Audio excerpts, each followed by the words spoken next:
First of all, before we start, 64 years ago today, I was stationed in England, in Newbury, and they took our outfit, which was the 101st Airborne, into what they call marshalling areas. We stayed there, and we packed bundles, sharpened all our knives, and you saw pictures of guys cutting their hair and put black stuff on their faces. We went in there, and they told us all about preparing for D-Day. That's where we were 64 years ago today. Of course, you know we jumped on June the 5th for D-Day. Reason I mention that because our young lady alongside me, we have something in common. Two things. First of all, her name is Elaine. So is my wife, Elaine. Her middle name is Louise. So is my wife's name, Louise. So we have something in common. Another thing, when we come back from Normandy, we went back to England, and I went to London, which Elaine is going to talk about. While we were in London, I danced every day and night with the Bug Bombs to big band orchestras at Covent Gardens. Elaine danced at Covent Gardens. Show us how we danced. Like this.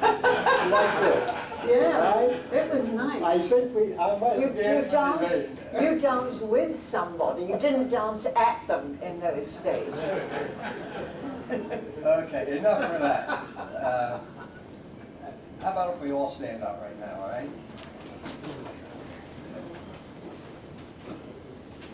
All right, please bow your head for a moment for those who have served, those who are presently serving.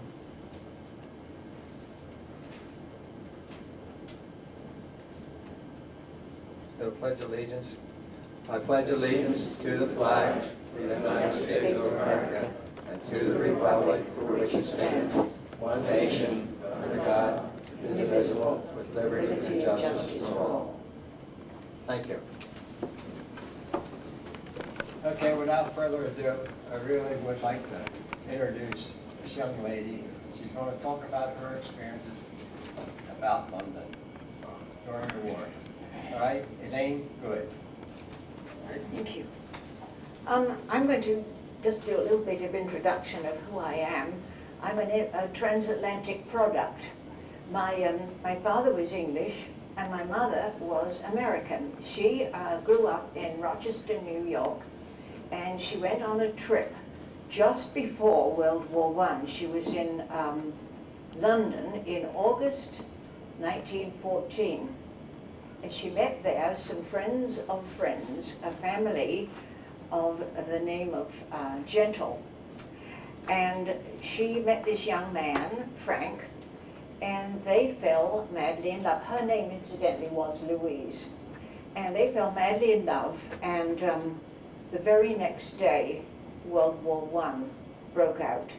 And she and her parents had to get home, get on the ship. And my father and his brother immediately volunteered with the Sussex Yeomanry, which at that time was a mounted regiment still. They had horses. Well, I'm not going to tell you all about World War I, but after the war, he came over to this country and they got married and they lived in England for a while. Then they lived in Rochester for a while, and I was born here. Then they went back to England, and I grew up there, and we're now up to the point where World War II is about to start. Okay.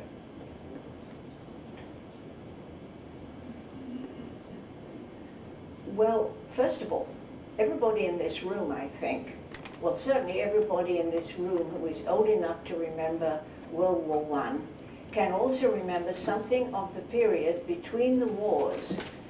And as you, I'm sure, are well aware, there was only 20 years between the end of World War I, which was known at that time, at least in Britain, as the Great War, and it was the war to end wars.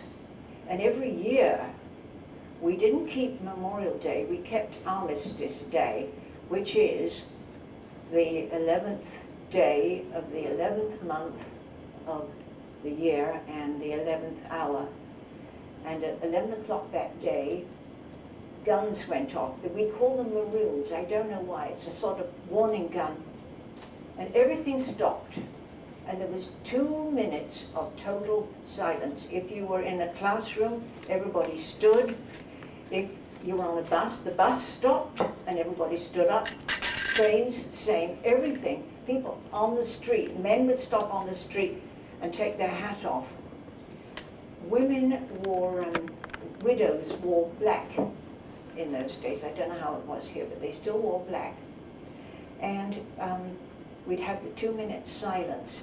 And there was always a worship service at the local war memorial. And I used to go with my mother. And it was deeply impressive. Had a band there of the British Legion. And at the warning gun, we all stood silent, and the only movement was this wind that would come and blow the priest's surplice around and blow his white hair. And then at the end, they always read this poem, and I just want to tell you the last bit of it, which I think will resonate for this crowd.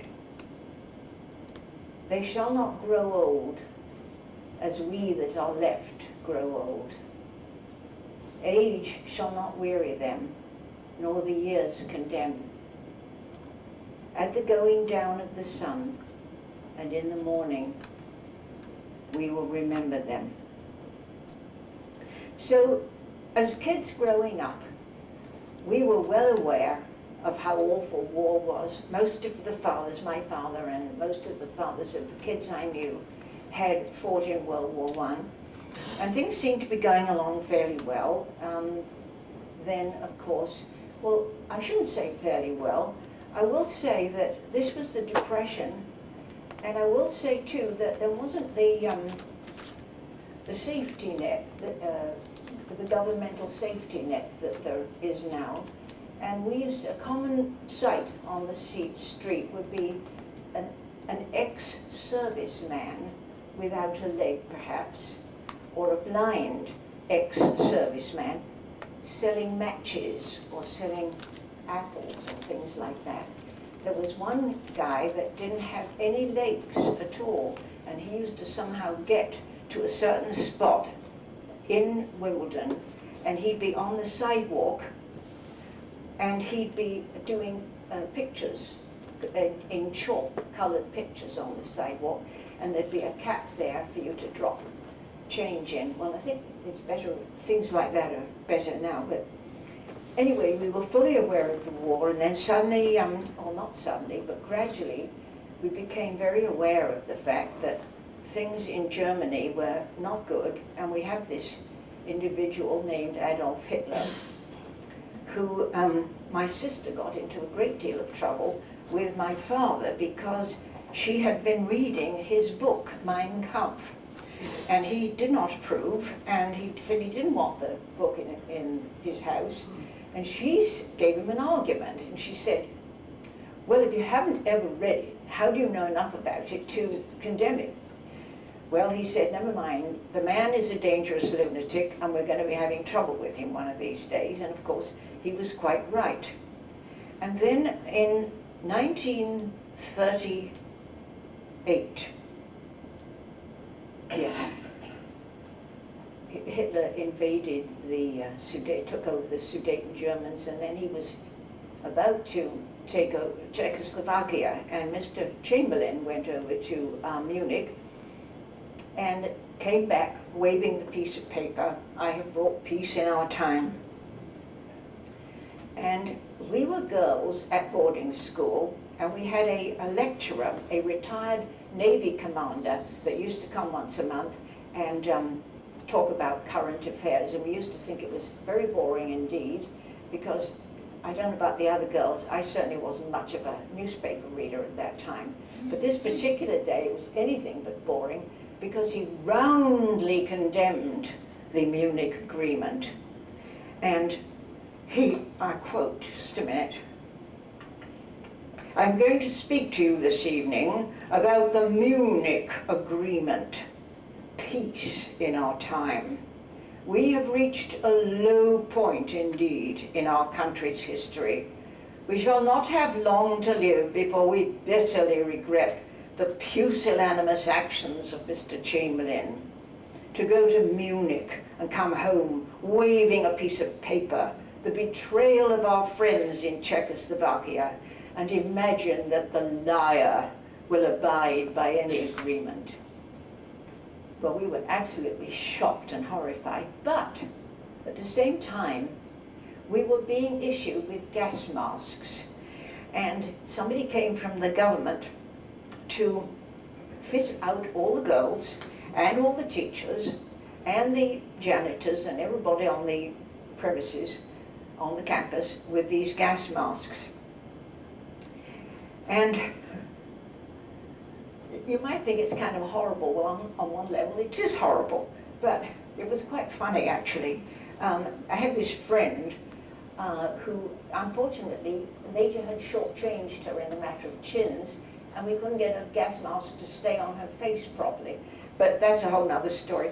The thing was that you got fitted out with these gas masks, and you had to take them everywhere. Wherever you are, there has got to be the gas mask with you. So they kept in a little leather bag, and we had to have sort of drill to be wearing them for 10 minutes during class time. There was a clear plastic window that you could see through, and a metal snout with the gas filter. And the air came in through this, but it went out through the side by your cheeks. I don't know if ex-army people or veterans, I'm sorry I should say, have you had those? But we just thought it was comic, because what happened was you breathed in all right, and then when you breathed out, it made this very rude noise. And the teacher had to wear hers too, and stand facing the room looking equally silly and making the exact same sounds while trying to speak clearly. And everybody got the giggles. So they were supposed to be for 10 minutes, shortened it to 5, and finally gave it up altogether. And then we were glad when Mr. Chamberlain came back with the piece of paper, which of course didn't work.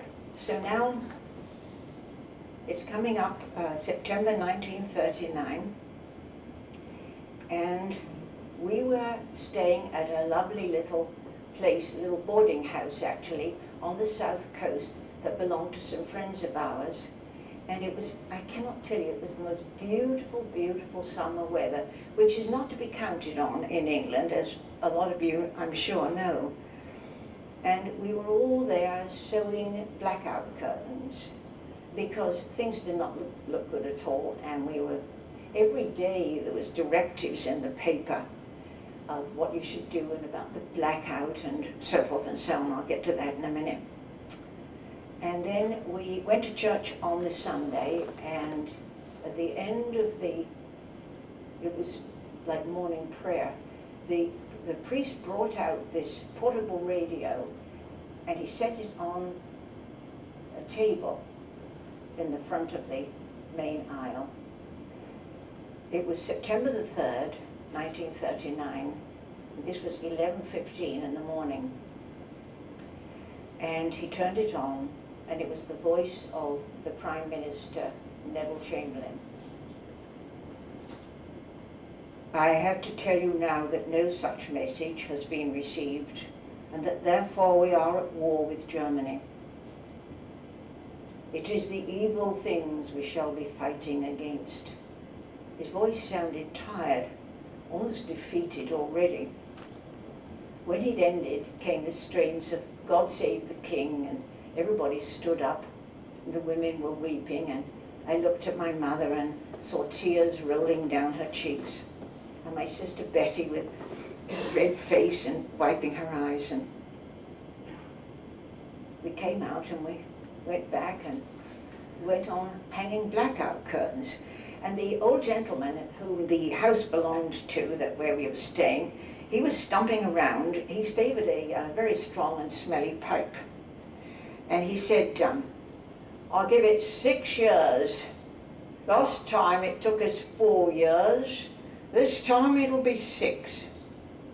My sister said, well, Daddy rang up and he said it'd be over by Christmas. No, hardly get going by Christmas. 6 years, you mark my words. Well, he was, of course, quite right. So we went back to school, and the dining hall, which was a huge hall with like a cathedral ceiling with skylights, and it was so big that birds actually flew in and out. They had painted all the glass in all the skylights, painted it black, and they had framed in the skylights with sort of small chicken wire to catch broken glass if it should fall.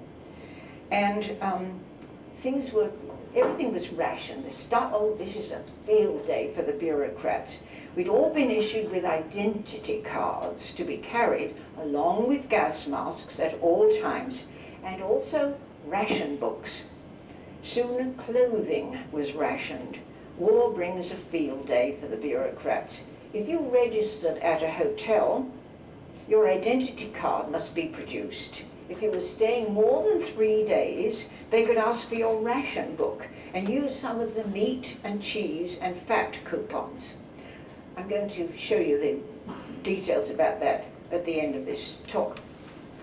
Since about 3/4 of the food consumed in our island had to be brought in by ship, it made sense, but it also made big difficulty for mothers, housekeepers, and most of all, for those who lived alone. We practiced air raid drills.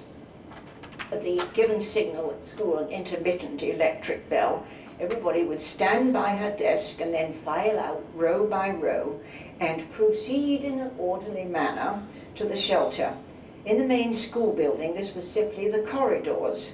In the dining hall, part of another house, it was the basement, the cellar. Air raid drills were fun, especially when they came during algebra or arithmetic, which were not my favorite.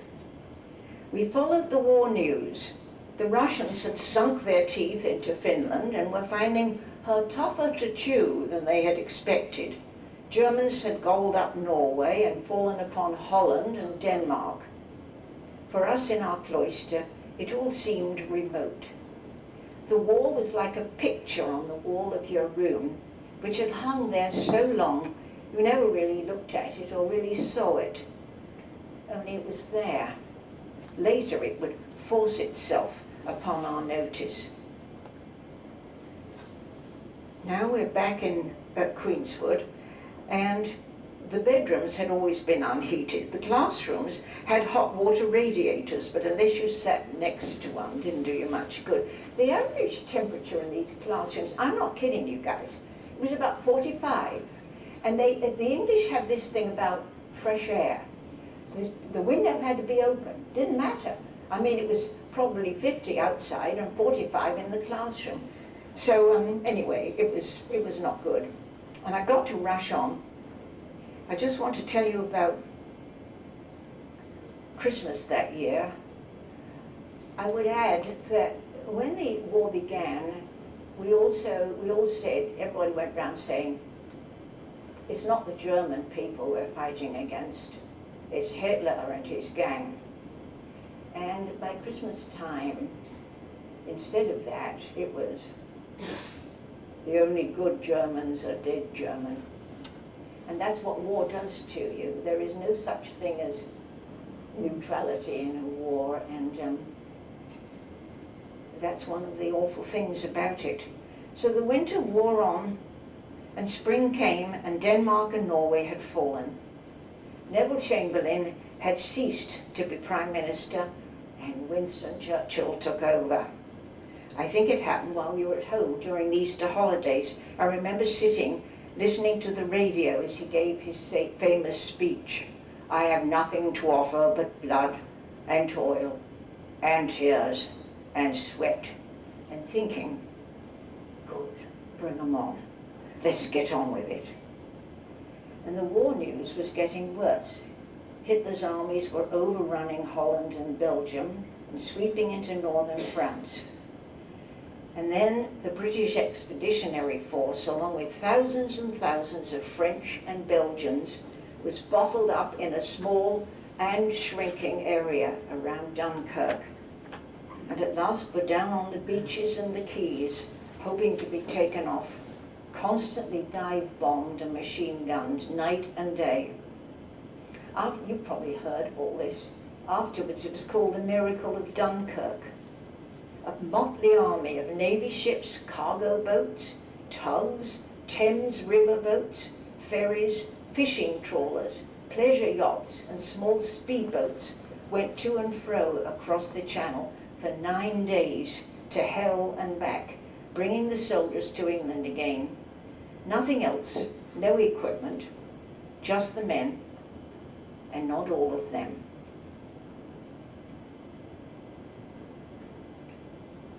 Now I'm going to say something about the Battle of Britain. The Battle of Britain you've all heard of, and the never in the field of human conflict has so much been owed by so many to so few. And the weakness of just being a civilian and having only been a civilian in all this, and I was, 16 at that time. I can only tell you little vignettes here and there that I remember. We were staying at a lovely place. This was for our summer holiday, and the Battle of Britain's going on, down in Cornwall, a place called St. Ives. And while we were there, there was this flying ace. His name was Richard Simpson. He was a DFC, had the Distinguished Flying Cross, and we sort of used to worship him from afar. And I remember dancing with him a couple of times. And he was a hero, a sort of icon. The Battle of Britain was at its fiercest. The few, the 200 or 300 RAF pilots who flew into battle day and night, grossly outnumbered, landing only to refuel and snatch a meal, sometimes an hour or two of sleep, were heroes to more than Betty, my sister, and me. Their lives were not long. Often their planes were shot down. Sometimes they could bail out and live to fight again. Over the channel they might get picked up, though not always.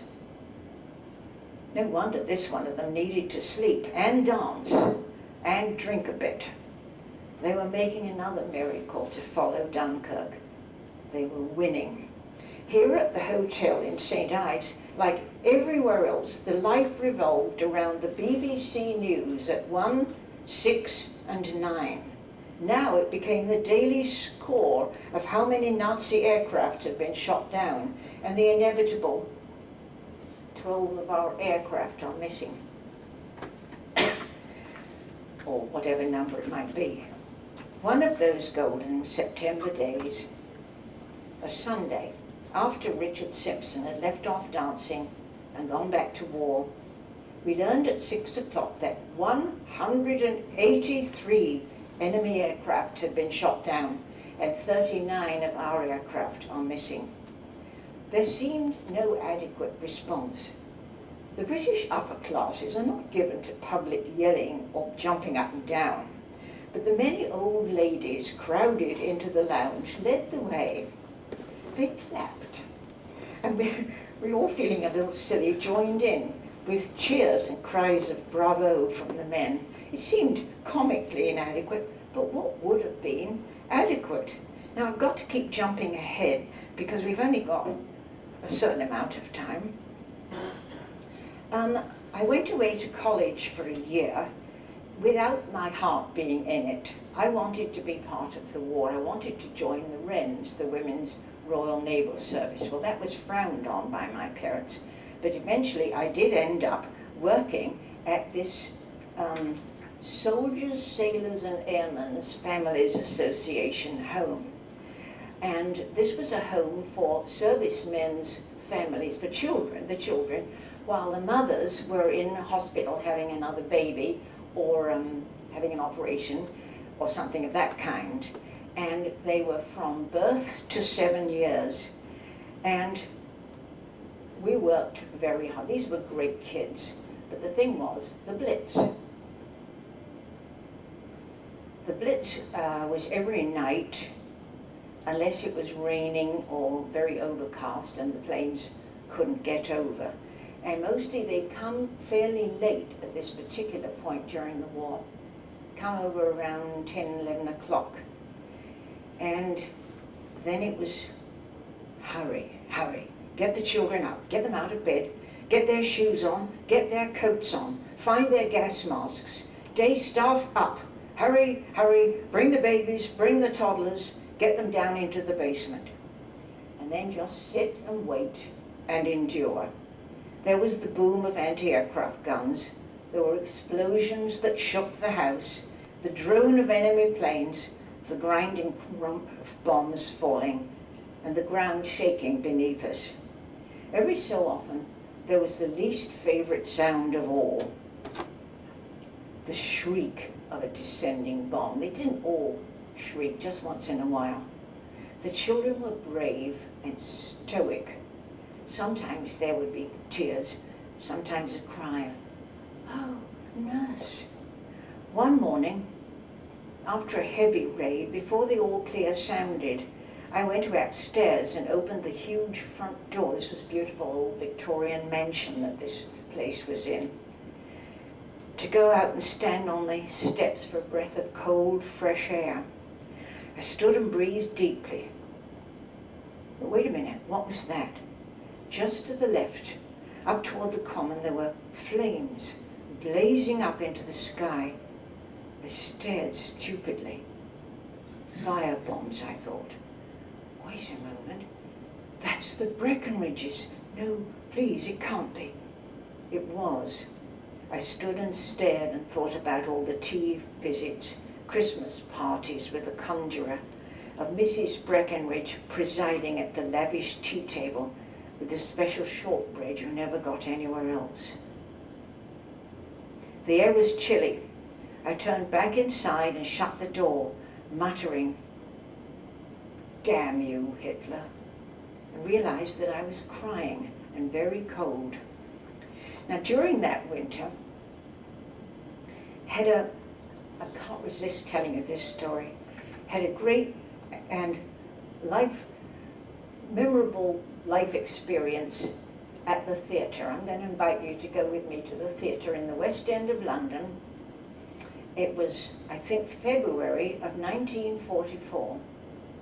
And we were going to see Laurence Olivier playing Richard III. And I'm sorry if you're not all theatre buffs, but you're not going to escape anyway. The first thing that happened, I met my girlfriend, and we went and had a bite to eat at a Chinese restaurant. Chinese restaurants were good because they didn't rely too heavily on meat, and you could at least eat and get filled up, really filled up, for rather little money. And then we walked along to the theatre, and of course you constantly run the gauntlet of GIs whistling and wolf whistling and going, "Whoa, ho, ho, hello, baby," and all this stuff. And like well brought up young British ladies, we ignored them totally, more or less, and got to the theatre and had time to look at the program and so forth. Now in those days there was always a curtain, it was red velvet. And also in those days, in every theatre, probably a lot of you guys remember this, every theatre or movie house had an electric sign up at the left-hand side of the proscenium, and it was one or other of it was lit at all times. The top one said, "All clear," and the other one said, "Alert." Well, all clear speaks for itself. Alert means not that there's an air raid going on, because that pretty much went without saying. It meant enemy planes overhead. So if you wanted to, you could then leave the theatre and go down the underground and be safe. But nobody did. Well, all right. So curtain time was 6:30, partly because of the air raids, partly to allow theatregoers time to get home because the buses and trains stopped running by 11:30. Pat and I got in there to the theatre until and we sat and chatted and we looked at our programs until that magic moment when the house lights dimmed, footlights came up against the red velvet curtain, and it rose. The stage was empty for a moment or two, and then he entered, crooked, creepy, smiling. Now is the winter of our discontent made glorious summer by this son of York. And with everybody in that sold-out, packed house, we were hooked. We were locked onto this wonderful, wicked man who so enjoyed his own wickedness. Two people came in late, and you could practically feel a wave of hatred toward them. And they quickly sat down, and he just kept going. And I really was thinking at that time, this is history. Beyond Sarah Siddons, Edmund Kean, anybody, there has never been anything in the history of theatre to equal this. And we are here watching it happen. Early in the play, there comes this scene with the Lady Anne following the king's funeral and hating this villain. And she's dressed in this beautiful horned headdress with white veils, and he comes slinking up like a, I don't know, like an animal or something, and engages her in conversation. And she says, at one point she says, "And thou unfit for any place but hell? Yea, one place else, if thou wilt hear me name it. Some dungeon." And he flicked her veil aside and almost whispered, "Thy bedchamber." And every woman in the audience thought, yeah. And then, of course, the sign lit up, alert. So we could hear the planes, and we could hear the of the bombs falling. When the floor shakes, it's a bomb. When the walls shake, it's just anti-aircraft. But they just, and we all were thinking, don't stop, keep going. If we all have to die tonight, what a way to go. And they did, they kept going. And I cannot tell you, it was the most wonderful theatre experience I ever expect to have. And all through, this melodrama and wicked humor and the betrayals and the final disaster. And after it ended, and great passionate applause, and of course, God Save the King, we left the theatre, we didn't say a word. We walked along the street, we went down the underground, and there were all the people lying there waiting, for the morning to come, sleeping, and they sat there every night, paying no attention to us, and we paid no attention to them. We still didn't say anything.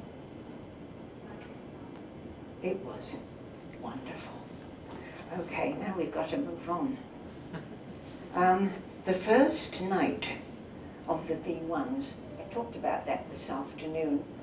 I don't want to go into too much detail now, except that we had, this same friend, Pat, and I, had gone to a dance and come out.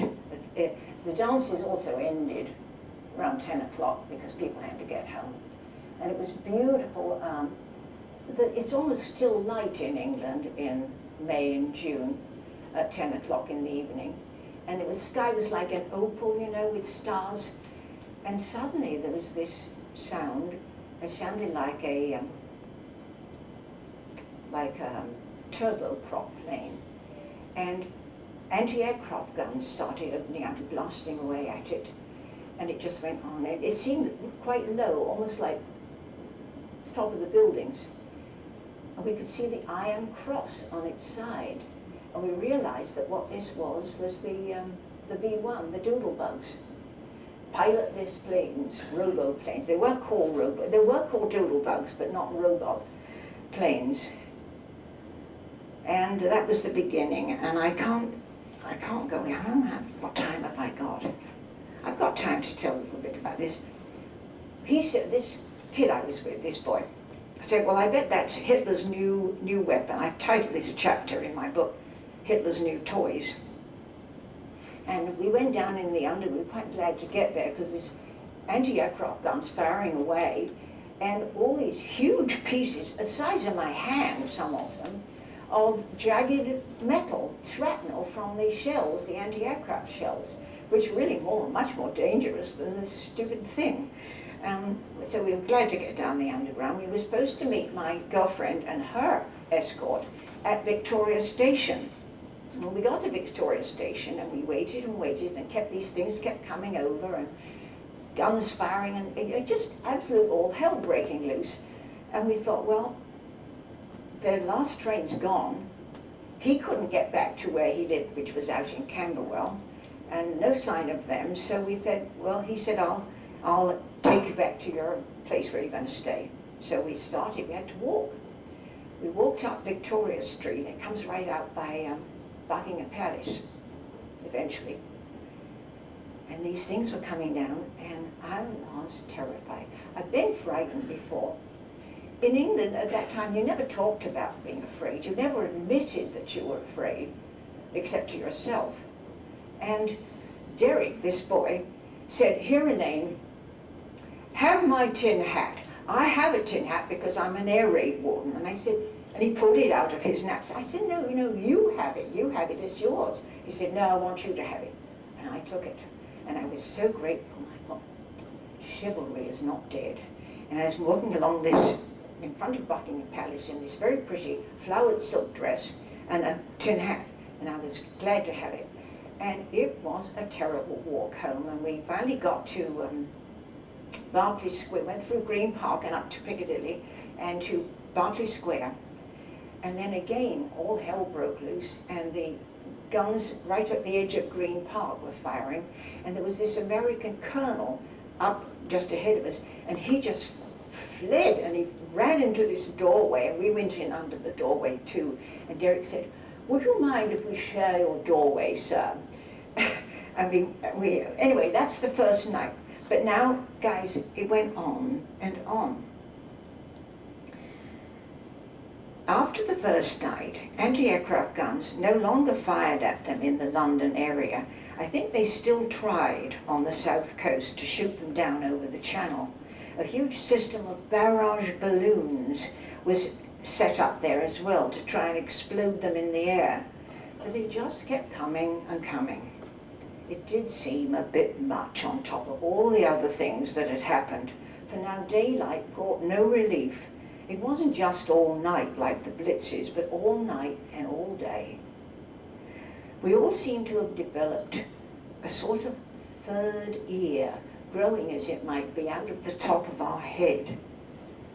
And this ear was always listening for the sound of approaching buzz bombs. Some of the gentlemen here spoke to me before we began this story and said that when they came to London, when they were in the army, they went in the shelter when they heard the thing about buzz bombs. Well, we couldn't be in the shelter all the time. We had to get on with our life. I was working at this hospital now, the home, by the way, where the children were. It was not destroyed, but it was badly enough damaged. The front door blew in and all the ceilings were down. The kids couldn't be there anymore, so that had closed. Luckily, nobody was hurt.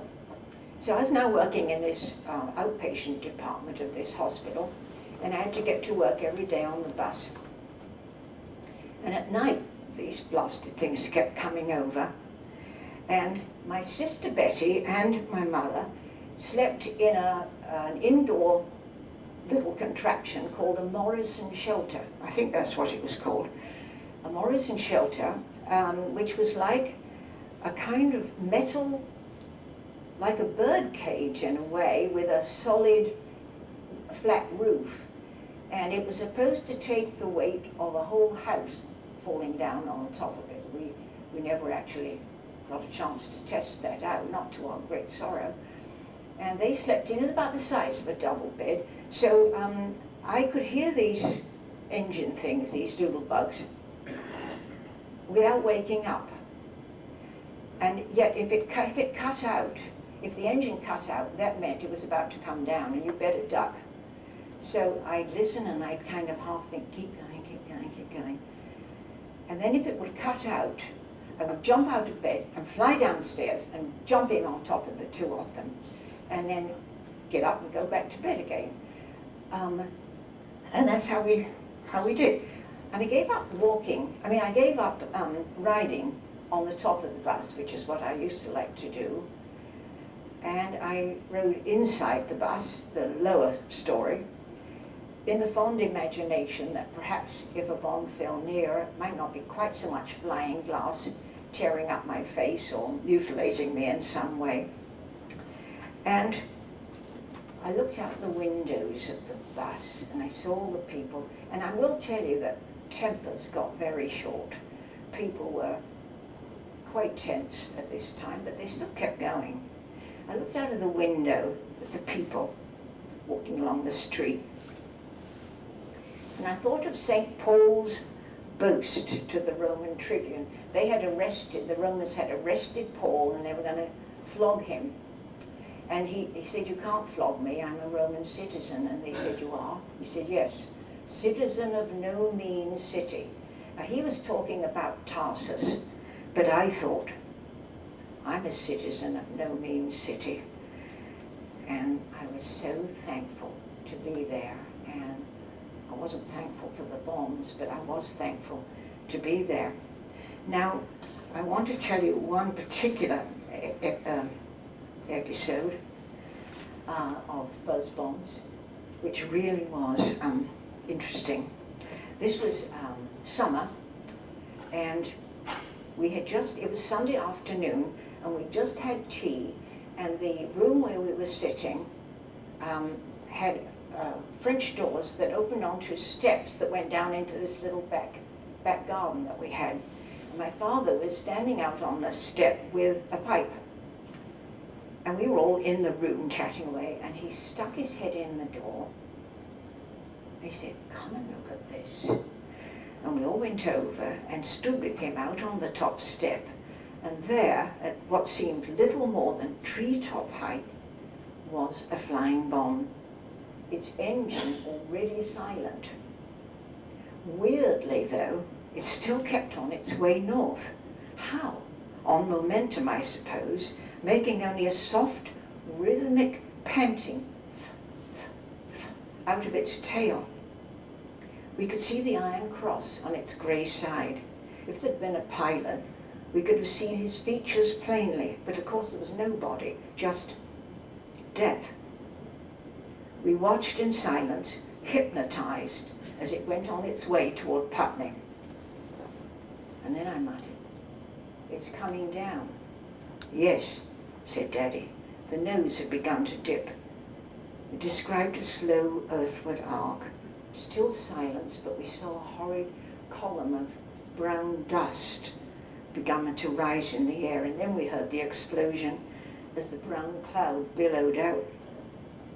We watched it for a moment or two, and then we turned, without saying anything, went in the house. We learned the next day that it had landed on the Telegraph Inn, a well-known pub in Putney, just after opening time, and 23 people were killed. We'd almost forgotten a time when you didn't have to be afraid.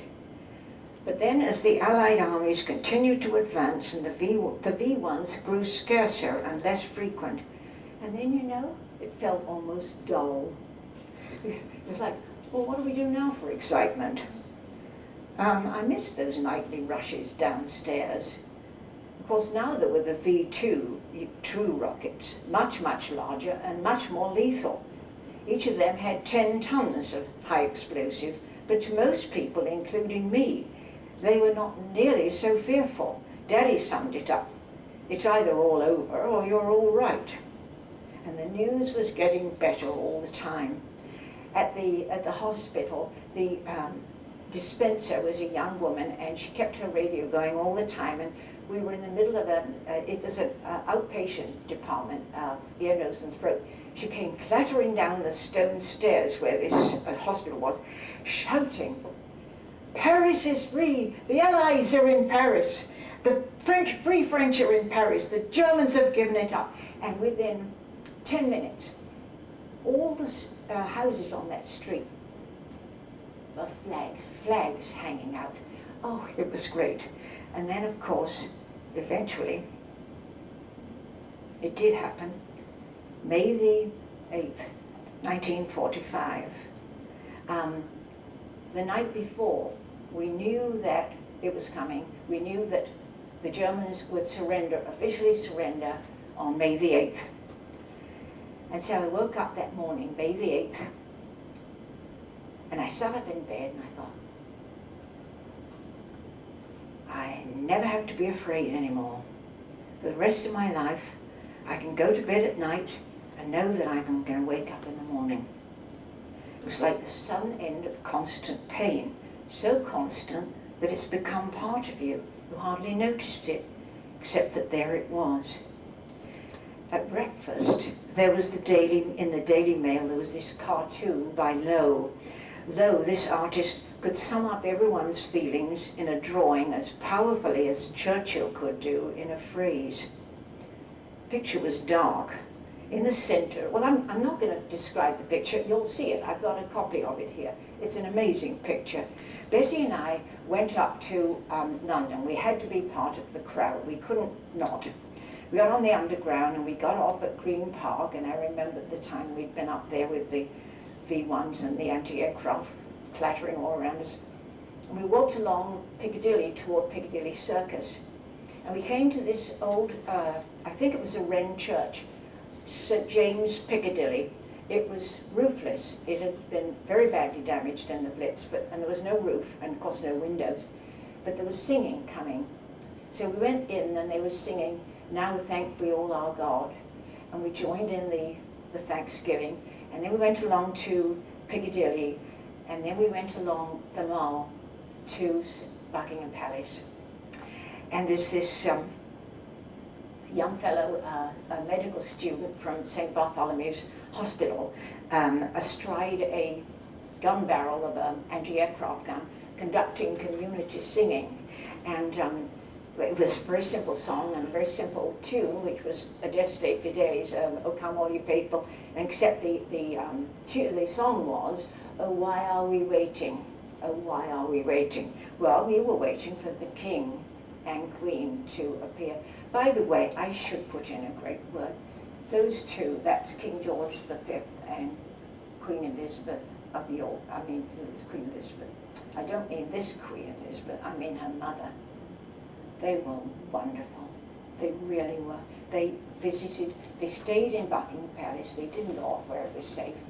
They visited the East End bombed areas, and they went and talked to people, and they were just great. Well, anyway, there we all are in this huge crowd. I mean, if you'd have passed out, you couldn't have fallen down.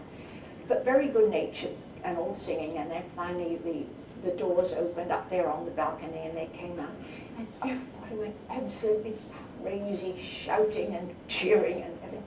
And it was sort of like, yeah, we did it. Of course, we knew that still Japan, and that was still to come, but we were having our celebration. And then when we got home, my father broke out a huge bottle of champagne, which turned out to be flat. So he said, well, right, okay, we're not going to drink it, but you know what we're going to do? We're going to bathe in champagne. And he solemnly went along, we all went along to the powder room, and he put the plug in, and he poured this, this big bottle of champagne, and we all ritually swished our hands, and so we can all say that we bathed in champagne. And I really think that's about all I want to talk about right now, and I'd like to take questions if people have questions, okay?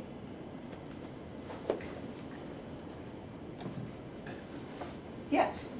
Do you think your theater performance, you witnessed Laurence Olivier and Richard III, if it would have became any more dramatic had it not occurred during that time of the war and the Blitz? You mean if the war part had been left out of it? That is exactly right.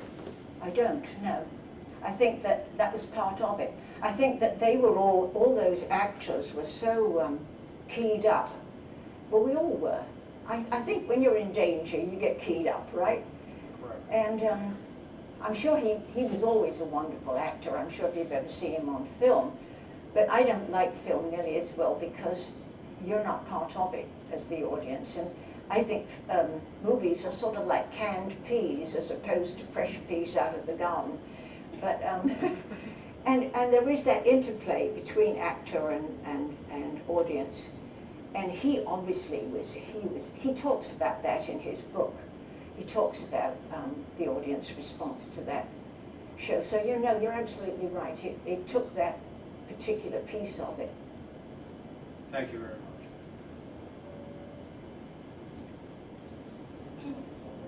Okay. I don't have a question, but I just would like to comment that England, London, various cities were very generous and open to accepting the refugees that no other country. St. Louis, the ship, 1939, took in hundreds of people, my aunt among, and all the kinder transports that came out of Germany. Oh yes. And they were sheltered, and taken care of, and dispensed as, Yes. you know, as best they could. Sometimes the relatives in the United States, but they opened up their arms to them and were very generous Yeah. and willing to share. Yeah. Yeah. Did you at any time think Hitler might prevail? I should have mentioned. I should have mentioned when the news of Pearl Harbor came. I'm sorry to have to tell you that for us it was very good news. We were very sorry, of course, about the loss of life in Pearl Harbor. But up until that time, we didn't know how we were going to win. And I'm sure that the word "if" crept in a little bit. But we were just going to absolutely go down with flags flying. And then, of course, when America not only declared war on Japan, but also on Germany, we thought, yeah, now it's not if, it's when. And somebody at dinner told me that, in fact, Churchill said that, not publicly, I'm sure. So yes, yeah. What year was Dunkirk? Pardon? What year was Dunkirk? What year was Dunkirk? 1940. At that point, any other country in the world would have given up. England stayed in. Yeah, we were. Any country in the world would have given up. That would have been the end. No, well, England fought back. it's dogged as does it.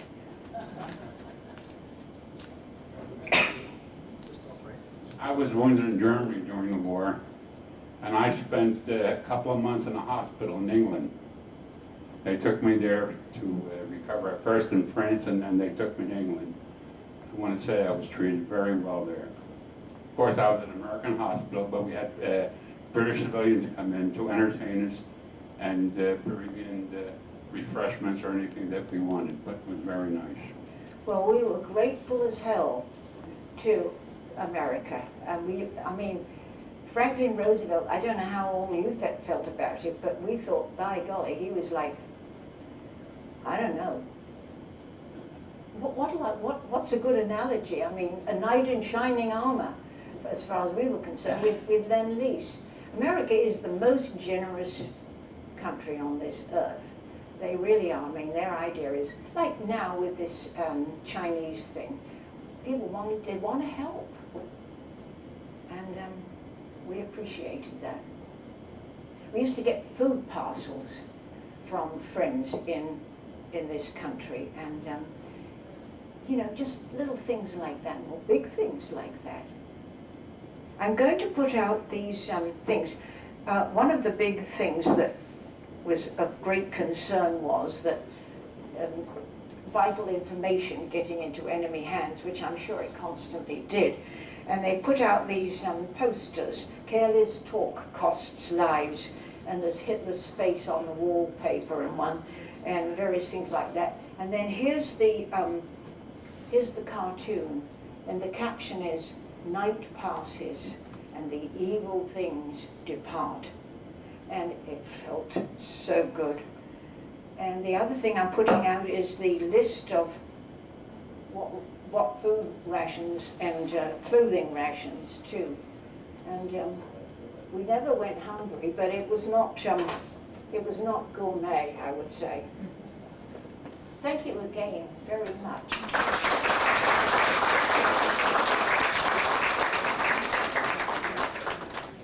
I got my book here if anyone wants to look at it.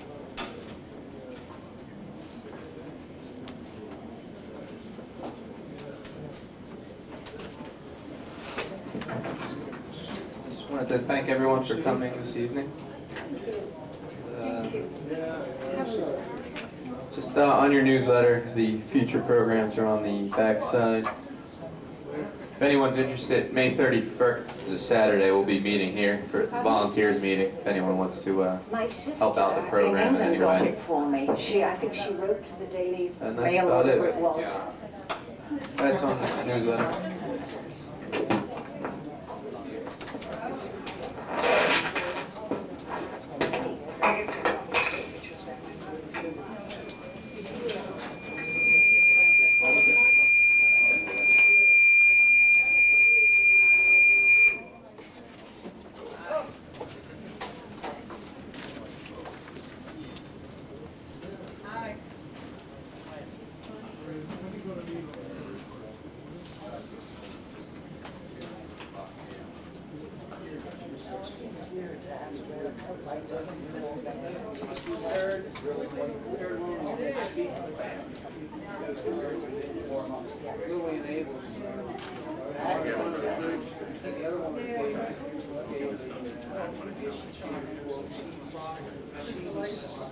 I forget what her rank was in the Royal Navy, but as a young girl, they done her while he was doing it. She went down and stole the family sailboat and sailed over there back and forth when he got.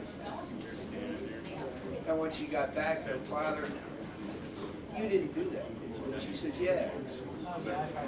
He never said anything. Did you? You know, and I ain't sure I'd have done it, but you did it. You did good.